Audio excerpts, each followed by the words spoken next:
The Galactic Council building on Nexus Prime stretched high into the purple sky. Inside the main chamber, hundreds of alien beings sat in their special seats. Each species had their own section, arranged by size and breathing needs. The air mixed, different gases to keep everyone alive during the long meetings. Ambassador Kyung adjusted his blue ceremonial robes as he listened to the debate.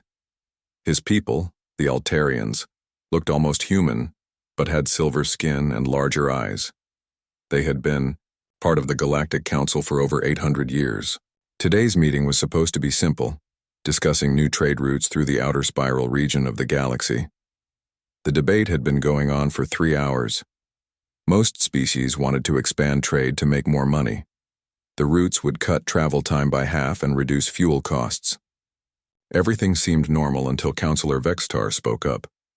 Vextar belonged to the Hegemony, a group of lizard-like beings who controlled several star systems. His green scales shimmered under the chamber lights as he stood up. When he spoke, his voice was deep and serious. The forbidden sectors must remain off-limits, Vextar declared. The ancient records are very clear about the dangers that exist there. We cannot allow trade ships to enter those regions. Many council members started talking at once. Some agreed with Vextar, while others thought he was being too careful. The forbidden sectors were large areas of space that had been marked as dangerous for thousands of years. Most young species did not know why these areas were forbidden. Elder Thane from the Crystalline Collective raised one of his metal arms. His species had given up biological bodies long ago, and now lived in robot-like forms made of crystal and metal. When he spoke, his voice sounded like music played through speakers. "Surely you do not still believe in the human legends," Thane said. His voice had a mocking tone. "Those fairy tales were created to keep primitive species from going into unstable space. There is nothing dangerous in the forbidden sectors except old stories and empty space." The mention of humans caused a stir in the chamber. Kyung had heard the stories since he was a child. According to legend, humans were a species that once ruled large parts of the galaxy. They were said to be incredibly brave, able to adapt to any situation, and possessed technology that seemed impossible. The stories claimed they had vanished 3,000 years ago, leaving behind only ruins and mysteries. Most educated beings considered humans to be myths. They were stories told to explain ancient ruins found throughout the galaxy. Sometimes explorers would find old stations or weapon signatures that did not match any known technology. The easy answer was to blame it on the legendary humans. Dr. Nara stood up from the Altarian section. She was the Republic's chief scientist who studied ancient ruins and artifacts. Her silver skin was marked with the scars that showed her years of fieldwork on dangerous archaeological sites. "The evidence suggests otherwise," Dr. Nara said firmly. She activated a holographic display that appeared in the center of the chamber. The display showed energy patterns and weapon marks from old battlefields. "These energy signatures do not match any known technology in our databases. The tactical arrangements suggest a species with very unusual ways of fighting wars." The hologram showed blast patterns that seemed random at first, but when viewed from different angles, they revealed careful planning and advanced weapons. The damage patterns were unlike anything current galactic military forces could create.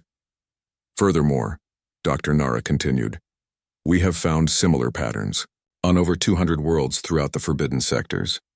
The consistency suggests a single species with technology far beyond what we understand today." Vextar nodded his large head. "My people remember the warnings passed down from our ancestors. The humans were not legends. They were real, and they were dangerous. When they disappeared, the galaxy became peaceful again." "Dangerous how?" asked Council Speaker Mora. She was a tall, thin being from a species that looked like walking plants. Her voice was always calm and reasonable. "The old records speak of humans who could not be defeated," Vextar replied. "They could adapt to any attack, survive in any environment, and their ships could appear anywhere without warning. They fought wars that lasted for centuries and always found a way to win." Many council members laughed at this. In their experience, no species was undefeatable. Every civilization had weaknesses that could be exploited. The idea of a perfect warrior race seemed impossible, but Kyung was not laughing. As ambassador, he had access to classified reports from his government's intelligence service.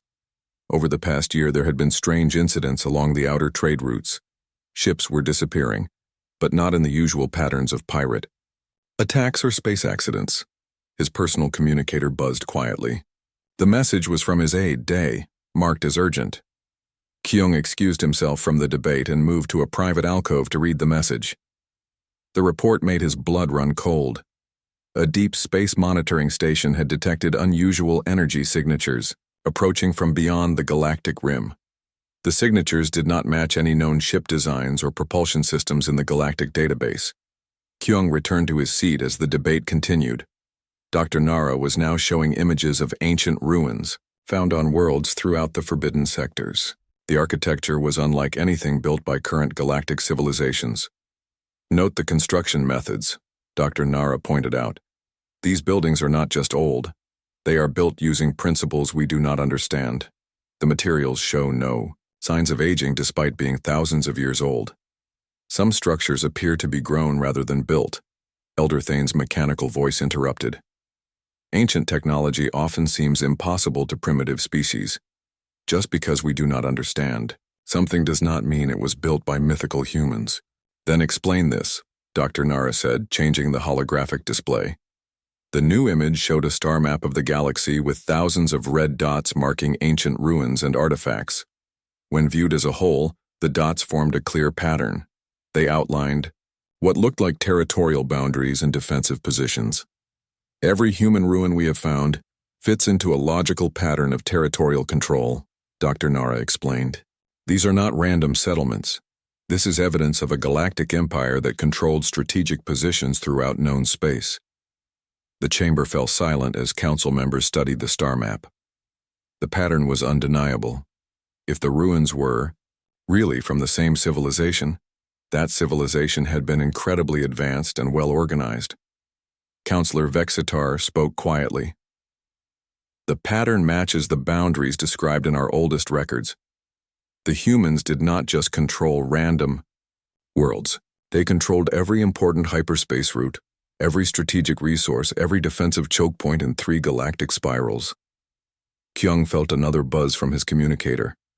This message was even more urgent.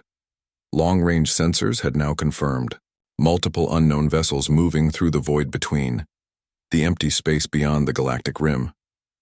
The ships were moving faster than should be possible and heading directly toward inhabited systems. Council members. Kyung stood up, his voice cutting through the quiet discussions.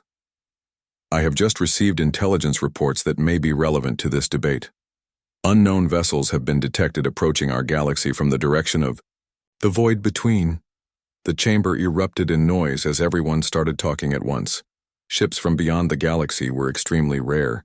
The few times it had happened in recorded history, the results had been either peaceful contact with distant civilizations or devastating wars.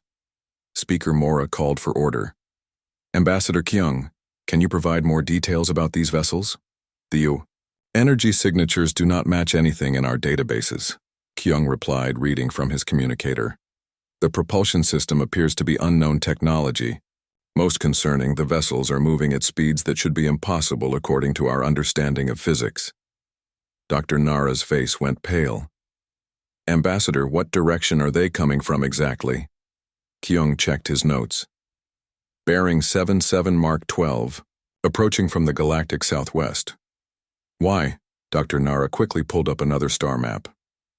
This one showed the locations of the most significant human ruins. She traced a line from the approaching ships to the galaxy's center. The line passed directly through the heart of what her research suggested had been human territory. If the legends are true, Dr. Nara said slowly, if humans really did disappear 3,000 years ago, then those ships might be coming home. The chamber fell completely silent. For a long moment, no one moved or spoke. The possibility that the legendary humans might be returning had not occurred to anyone. Elder Thane was the first to break the silence.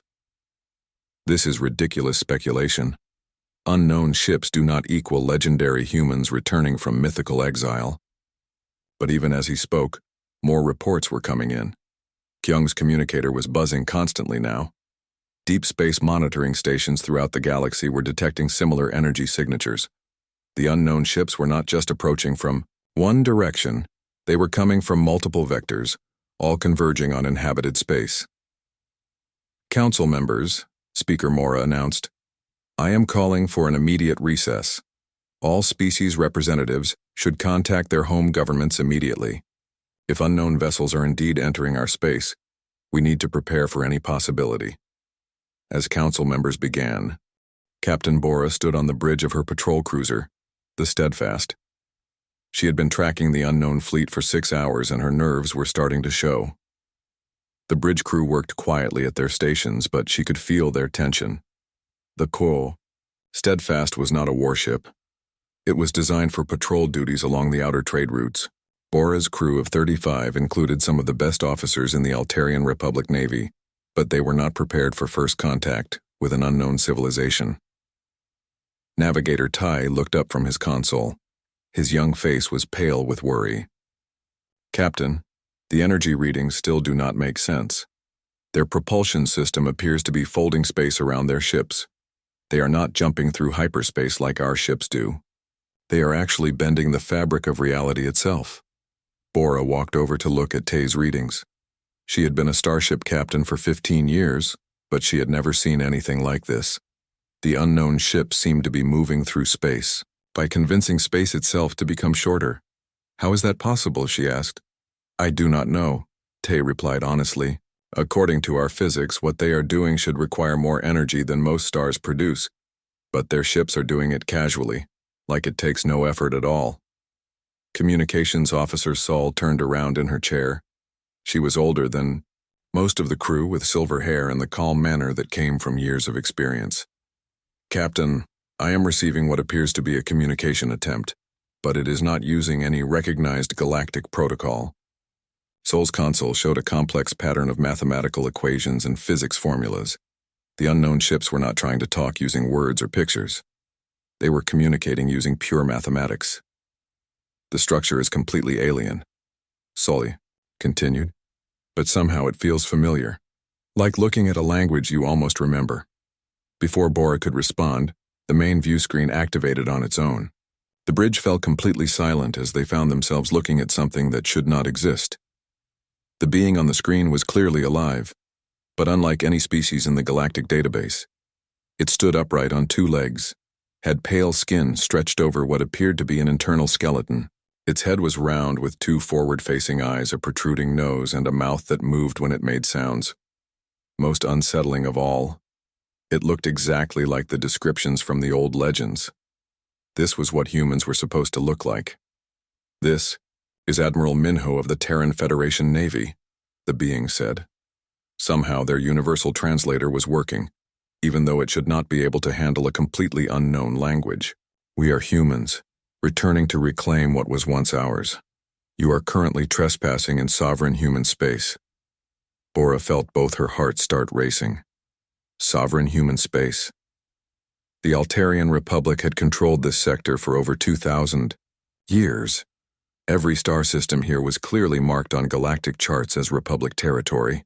But as she looked at the tactical display, she realized something impossible had happened. The stars outside were not the same stars they had been tracking through. Without any warning or sensation of movement, her ship had been transported to a different location. We were not aware of any territorial claims in this region, Bora managed to say. The Galactic Council has no record of human civilization in occupied space. The human's facial expression changed in a way that their computer identified as amusement, but Bora found deeply disturbing. It was the look of an adult watching a child try to explain why they were playing in a forbidden room. The Galactic Council, Admiral Minho said slowly, as if explaining something to someone very young, governs space that we allowed your species to settle while we were away. Consider this your formal notification that the grace period has ended. Tactical. Officer Wu's voice cracked with stress. Captain, I am reading multiple contacts surrounding our position.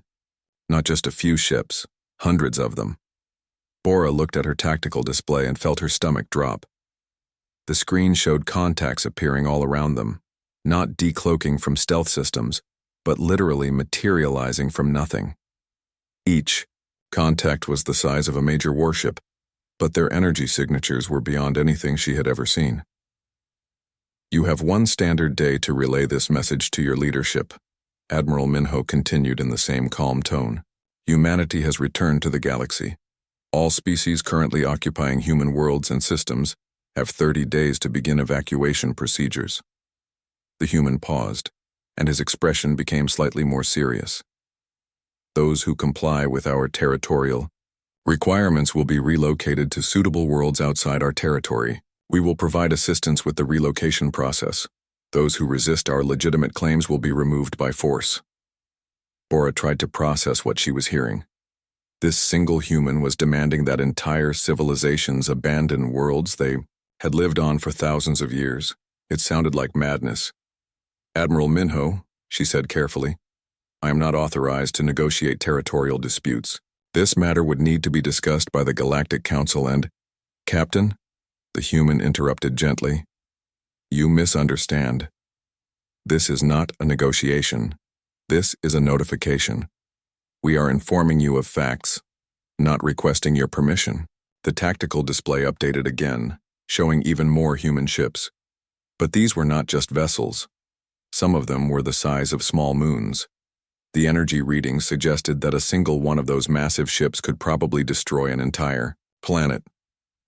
"Your species," Admiral Minho continued, "along with all the others currently in Council space, were allowed to expand and develop while we were engaged in other projects. We have been monitoring your progress with great interest. Many of your civilizations have grown beyond our expectations." Sol looked up from her communications console with confusion. "Captain, I am detecting communication signals between the human ships, but the data volume is impossible. They are transmitting more information per second than our entire galactic network handles in a day." Tay's voice was barely a whisper. "Captain, I am reading energy signatures from every star system. Within 50 light years. The humans are not just here. They are everywhere." Admiral Minho seemed to hear this, even though it should have been impossible. "Your sensors are correct, Navigator. We have been preparing for this return for some time. Every world that was, once under human administration, has been reactivated." The word reactivated sent chills through the bridge crew. What did it mean for a world to be reactivated? How long had the humans been preparing? "I understand this is a significant change to your understanding of galactic politics," Admiral Minho said, his tone remaining patient. "Your species and others have built civilizations in what you believe to be unclaimed space. We appreciate the improvements you have made to many worlds." He paused, and his expression became more serious. "However, human territorial claims predate all current galactic civilizations by several thousand years. We are not invaders. We are landlords returning to our property." Wu's hands were shaking as he monitored the tactical display. "Captain, the human ships are not just surrounding us, they are positioned at every major hyperspace junction within 100 light years. They could cut off all faster-than-light travel in this entire region." The implications hit Bora like a physical blow. If the humans controlled the hyperspace routes, they controlled all trade, all communication, all movement between star systems. They could isolate any species that refused to cooperate. "Your government will want to review historical records," Admiral Minho advised. "Look for references to the Great Departure, the Compact of Guardianship, or the Temporary Stewardship Protocols. Your oldest archives should contain relevant information." Sol was frantically checking her databases. "Captain, I am finding references to those terms in our most ancient historical files, but they are classified at levels I did not know existed." "That is because they were classified by human authority," Admiral Minho explained calmly. "Your species agreed to certain conditions when you were granted settlement rights in this region. One of those conditions was that the records would remain sealed until our return." The communication ended without warning. The view screen returned to showing normal space, but everything had changed. Where before they had seen empty space, now hundreds of human ships hung in the void around them, their impossible technology, humming with barely contained power. "Captain," Tay reported, his voice shaking, I am reading a clear hyperspace route opening behind us. They are giving us a path home. Bora realized that the humans had just demonstrated something terrifying. They had moved her ship without permission, surrounded it with overwhelming force, delivered their message, and now they were politely providing an escape route. They were showing that they had absolute control over the situation while maintaining perfect courtesy. All crew to stations, Bora ordered. We are returning to Altarian space immediately. Sol, prepare a priority transmission to Fleet Command. Mark it with the highest security classification. As the Steadfast began moving toward the hyperspace route, Wu made one final sensor sweep. Captain, the human ships are not following us. They are just waiting. Waiting for what? I think, Wu said quietly. They are waiting to see what we tell our government, what the entire galaxy decides to do with their message. The jump to hyperspace had never felt so welcome. The emergency session of the Galactic Council had been called within hours of Captain Bora's report, reaching Nexus Prime. Representatives from every major species filled the great chamber, but the usual noise and debate was replaced by tense silence. Everyone had received similar reports from their own ships and colonies. High Chancellor Rexa of the Vrex Empire slammed her clawed fist against her podium. The Vrex were one of the most aggressive species in the galaxy, with red skin and sharp teeth that showed when they spoke. Rexa had built her career on military conquest and territorial expansion. This is completely unacceptable, she roared. No species can lay claim to territories that have been controlled by the Council for thousands of years. These humans are clearly primitive beings who have stolen advanced technology. They are trying to trick us into giving up our rightful worlds. But Dr. Nara had spent the last 18 hours in the Council's deepest archives, cross-referencing every database and historical record she could access. Her findings painted a very different picture of the situation. The territorial maps they transmitted match archaeological evidence perfectly, Dr. Nara announced, her voice carrying clearly through the chamber. Every system they have claimed contains ruins and artifacts that are consistent with the human legends. They are not making random territorial demands.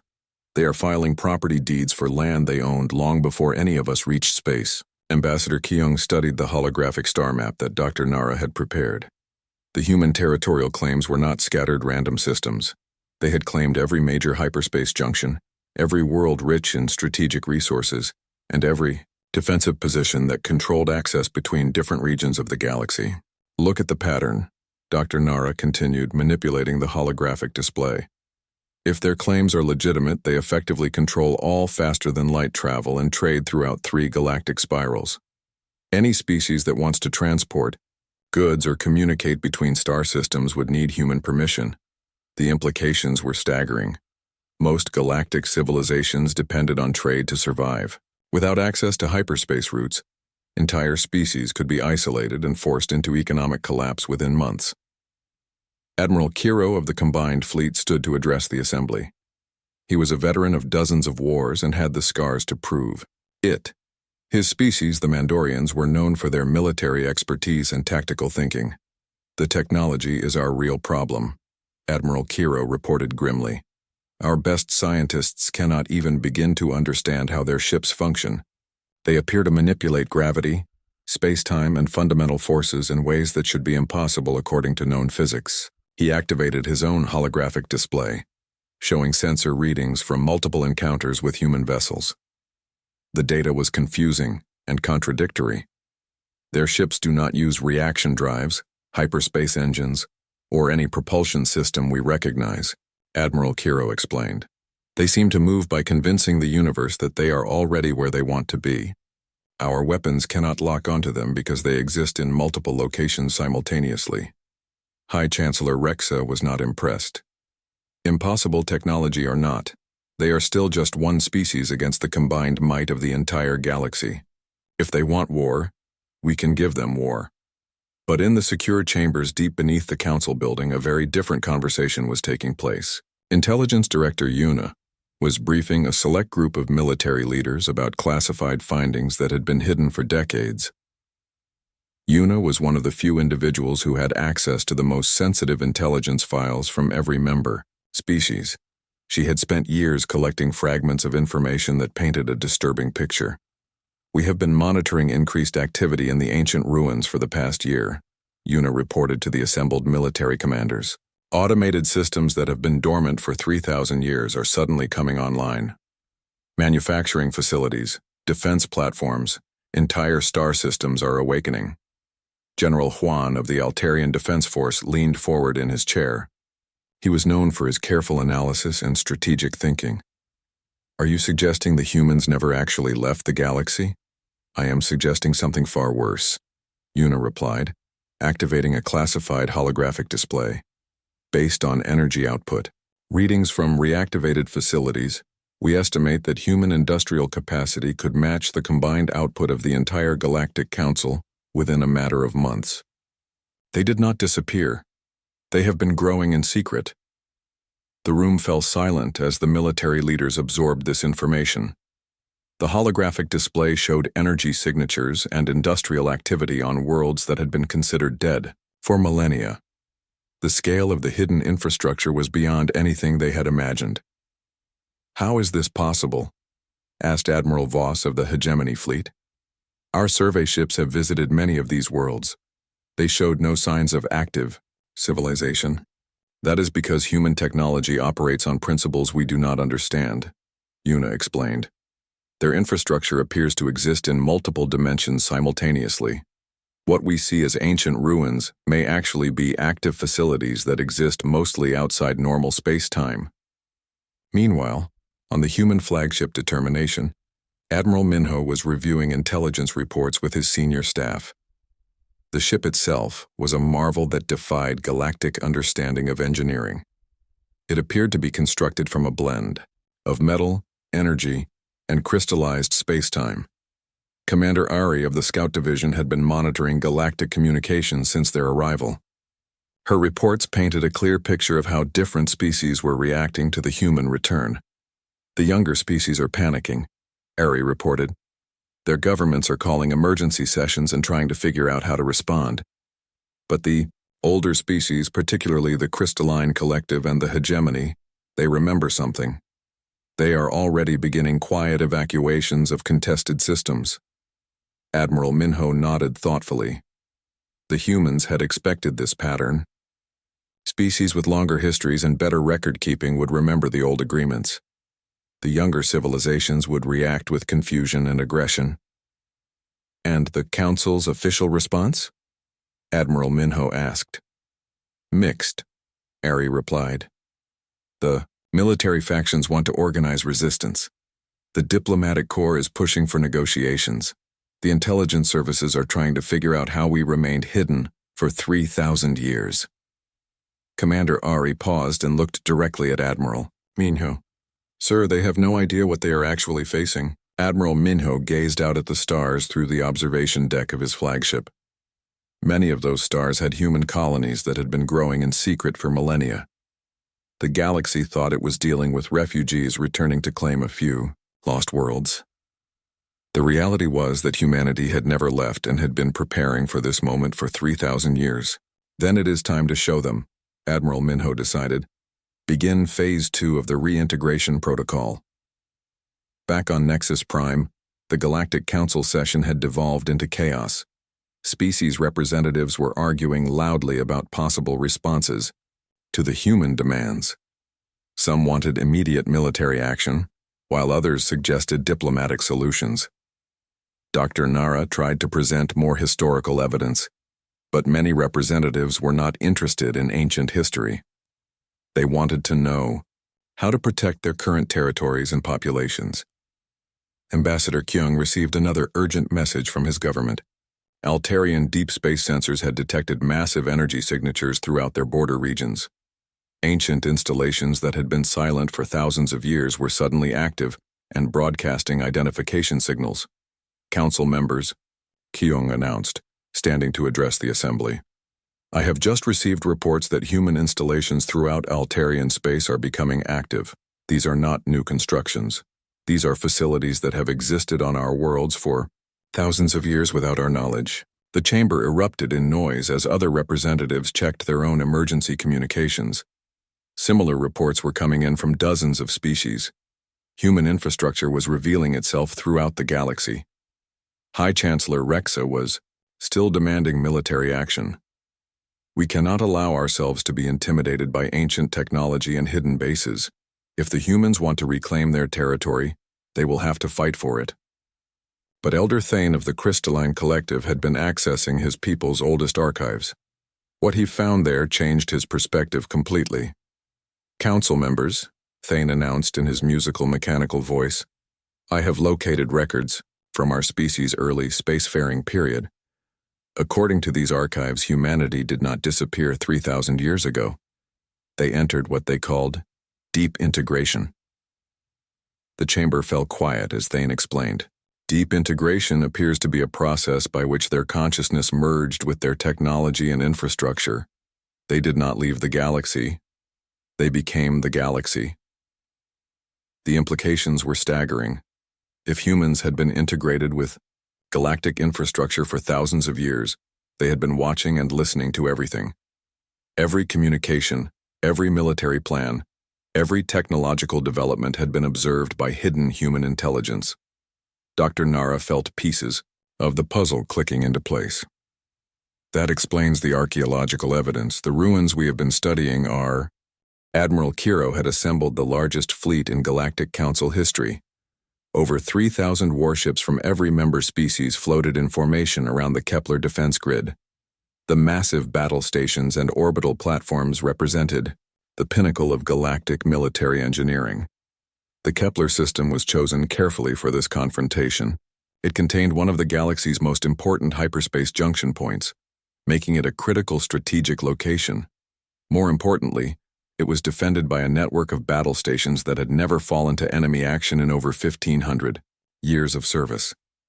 If the humans wanted to reclaim their territory, they would have to face the combined might of galactic civilization at its strongest point. Captain Juno commanded one of the forward reconnaissance squadrons. Her ship, the Vigilant, was equipped with the most advanced sensors available to the galactic military. She had been monitoring space around Kepler Prime for any sign of the human fleet. Captain, her sensor operator Kai reported, his voice tight. With confusion, I am reading massive gravitational distortions throughout the system. It appears that something is reshaping local space-time on a scale I have never seen before. Juno studied her tactical display, but the readings made no sense. Space itself seemed to be changing its fundamental properties in various locations throughout the system. Could it be natural phenomena? She asked. Some kind of stellar activity or gravitational anomaly? Negative, Kai replied.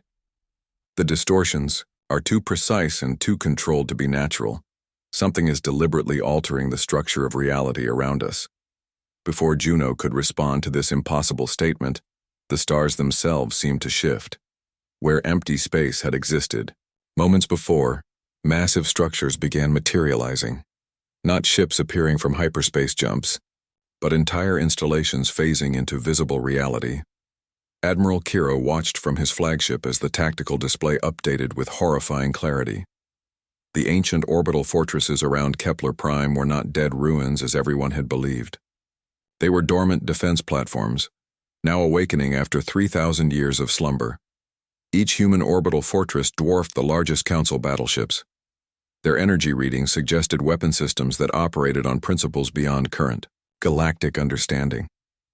Worse, the platforms were not just becoming active, they were integrating with the planet's crust, revealing that Kepler Prime itself was part of the defensive network.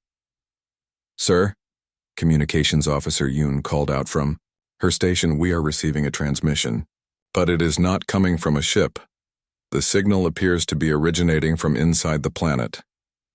The main view screen activated to show Admiral Minho, but he was not aboard a vessel.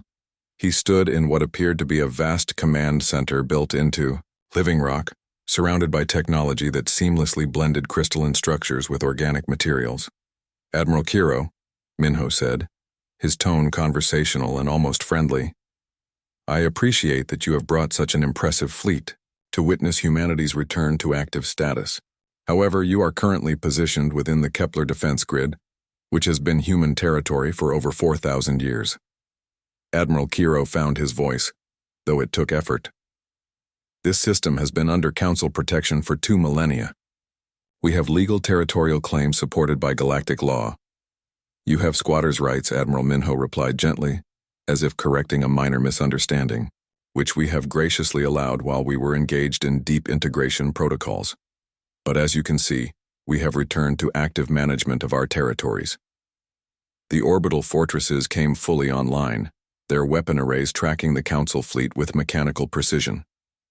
But what happened next shattered any illusion that galactic military forces could compete with human technology. Space around the Council fleet began to crystallize. Ships found themselves trapped in what appeared to be solid space-time itself. Their engines continued running, but no movement was possible. Weapon systems charged but could not discharge.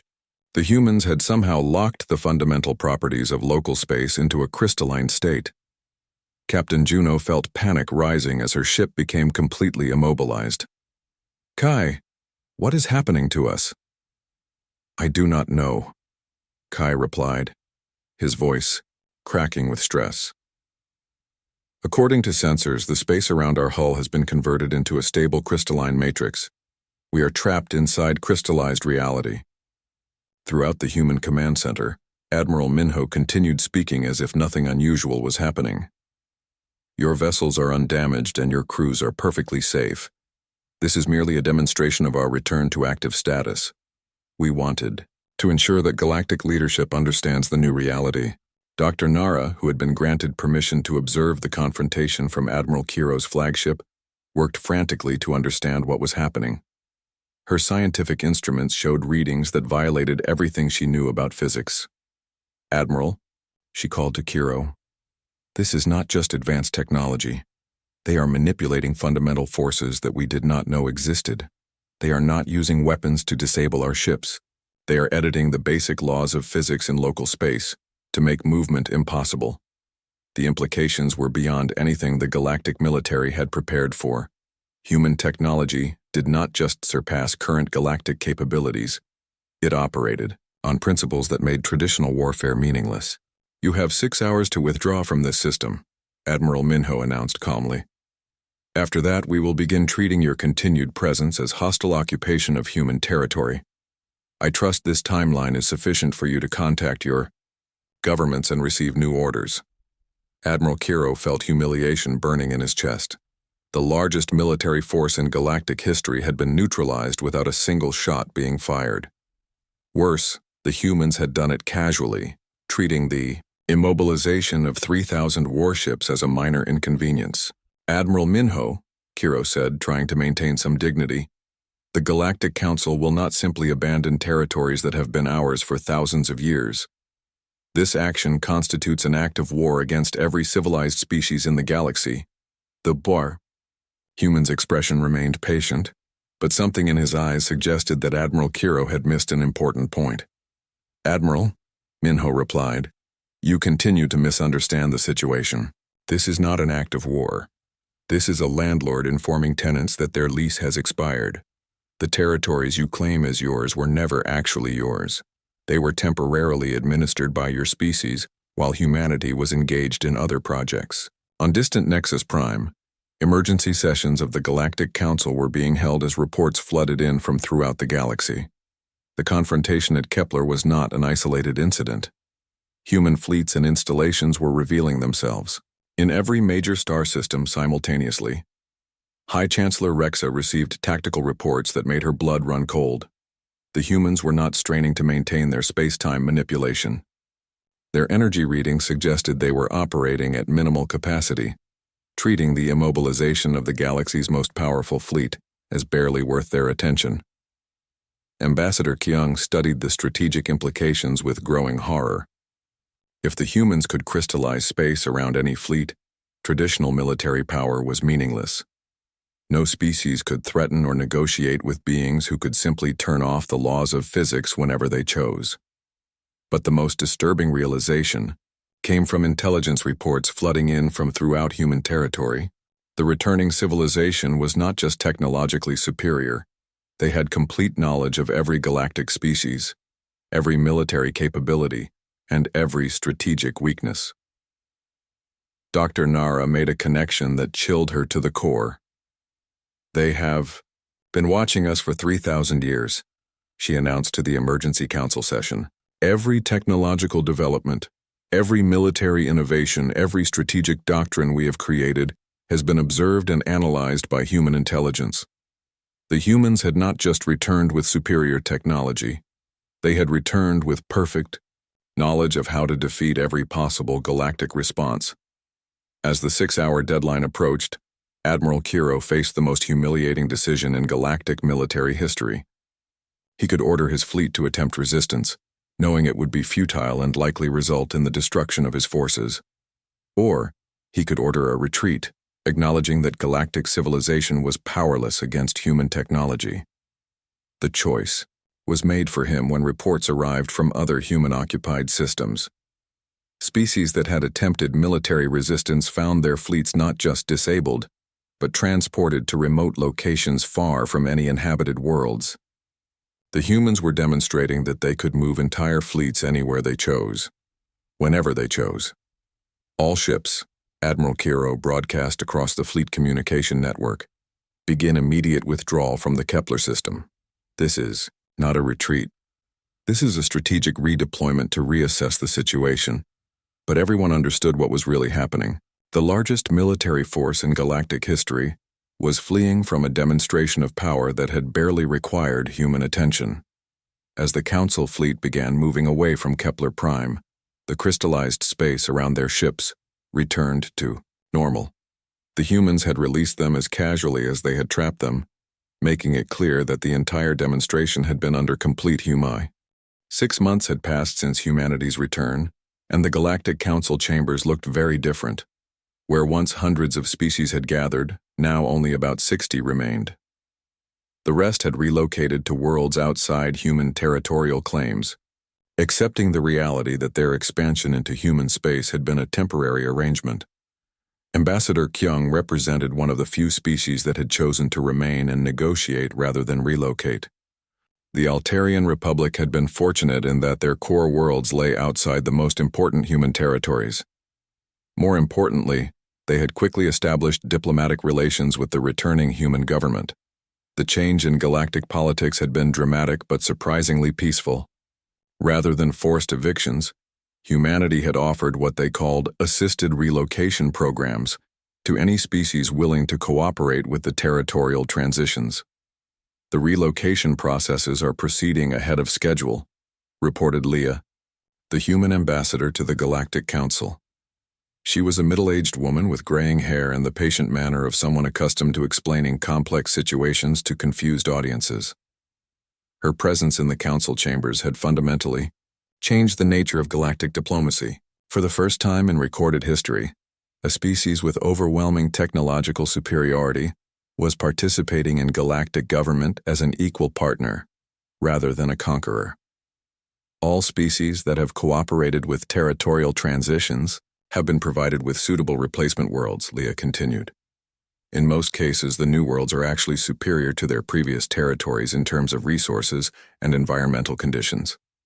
This generosity had been one of the most surprising aspects of humanity's return. Rather than simply forcing other species off their claimed worlds, the humans had terraformed new planets, provided advanced technology, and even offered protection to displaced civilizations.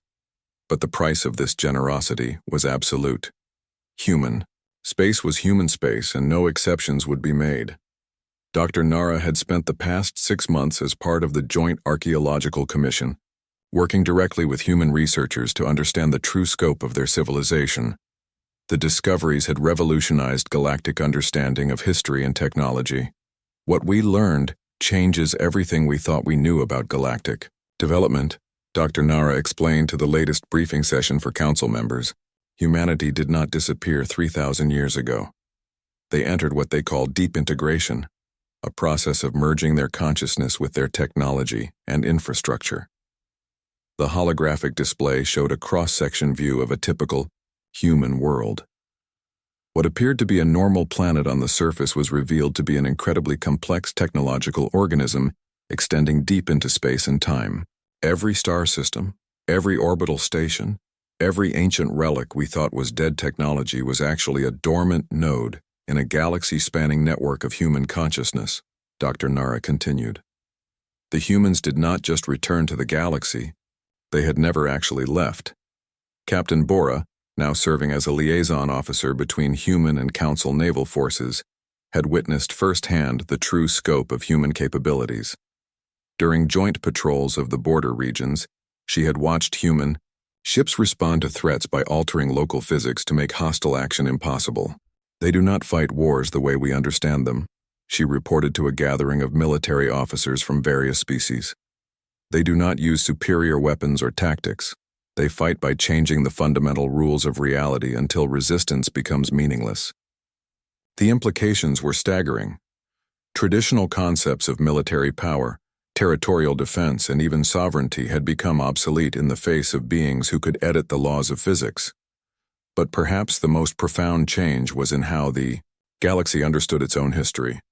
Commander June, a human historical specialist, had begun sharing carefully selected records with Council researchers, revealing truths that reframed thousands of years of galactic development. Your species were never abandoned or left to develop independently, June explained to a gathering of historians and xenobiologists from various civilizations. You were carefully guided. Humanity provided subtle assistance to galactic civilization for millennia before entering deep integration. The revelation struck at the heart of galactic identity. Every major technological breakthrough, every crucial alliance, every species that achieved faster-than-light travel had done so with invisible human assistance. The Galactic Council was not an independent alliance of sovereign species, Junie continued gently. It was a nursery, carefully tended by gardeners who remained out of sight. The psychological impact of this revelation varied by species. Some found it reassuring to know they had been protected and guided. Others felt betrayed by the discovery that their civilizations had never been truly independent. In the secure depths of the new human embassy on Nexus Prime, Admiral Minho met with his senior staff to discuss the ongoing transition. The galaxy was adapting to its new reality, but significant challenges remained. The younger species are adjusting well to the new arrangements, reported Captain Doha of the Cultural Integration Division. But some of the older civilizations are struggling with the revelation that they were never truly autonomous. Admiral Minho understood this difficulty. For species that had believed themselves to be independent for thousands of years, learning that they had always been under subtle human guidance was a profound shock. That is to be expected, Minho replied thoughtfully. We gave them 3,000 years to develop their own cultures and identities. It is natural that they would resist, returning to open supervision. The human approach to this psychological challenge had been typically patient. Rather than demanding immediate acceptance, they had provided time and space for species to adjust to the new reality at their own pace. But not all adjustments were proceeding smoothly. Intelligence reports indicated that several species were attempting to develop weapons or strategies that might challenge human authority. These efforts were futile given human technological advantages, but they represented a concerning trend. Commander Ari, Admiral Minho asked his intelligence officer, "What is the status of species attempting military resistance?" 3 species have tried to develop weapons based on captured human technology, Ari reported. Their efforts have been unsuccessful. Human technology appears to include safeguards that prevent reverse engineering or hostile replication. This was another aspect of human preparation that had surprised galactic scientists. Human devices did not simply break when tampered with. They became completely non-functional if handled by unauthorized users or used for purposes contrary to human interests. Meanwhile, the broader implications of humanity's return were becoming clear. Ambassador Kyung had spent months reviewing classified historical records that had been unsealed after human authorization. The documents painted a picture of galactic development that was both reassuring and disturbing. According to these records, Kyung reported to the Altarian government, humanity has been preventing major wars, guiding technological development, and managing resource distribution for our entire recorded history. Every crisis our civilization faced was resolved through invisible human intervention. The records showed a pattern of subtle manipulation that had shaped galactic civilization for millennia. Economic collapses had been prevented, aggressive species had been contained, and technological developments had been carefully timed to maintain stability. But the most shocking revelation was still to come. As Dr. Nara worked deeper into the human archives, she discovered records that extended far beyond the current galaxy. "Admiral Minho," she said during one of their joint research sessions, "these files suggest that humanity's influence extends beyond our galaxy. Are there human settlements in other galactic clusters?" Admiral Minho's expression became more serious. "Dr. Nara, what you are beginning to discover is that humanity's period of deep integration was not just about managing our local galaxy. We were preparing for something much larger." He activated a display that showed the local galactic cluster, with energy signatures marked throughout intergalactic space. "We were not the only species to develop deep integration technology. Several other civilizations in nearby galaxies underwent similar processes around the same time. The implications were staggering. Humanity had not just been hidden within the Milky Way. They had been part of a larger community of advanced civilizations that existed on an intergalactic scale. "For 3,000 years, Admiral Minho explained, we have been in communication with other deep integration species, sharing knowledge and coordinating development. Your galaxy's experience with managed civilization is not unique." As if summoned by this revelation, new energy signatures began appearing at the edge of galactic space. Long-range sensors detected massive fleets approaching from several directions, each showing technology signatures similar to but distinct from human vessels. Ambassador Leah stood before the Galactic Council to deliver news that would reshape their understanding of the universe itself. "Council members, I have been authorized to inform you that humanity's return to active management was coordinated with other species who underwent similar development processes." The main display showed multiple fleets converging on the Galax,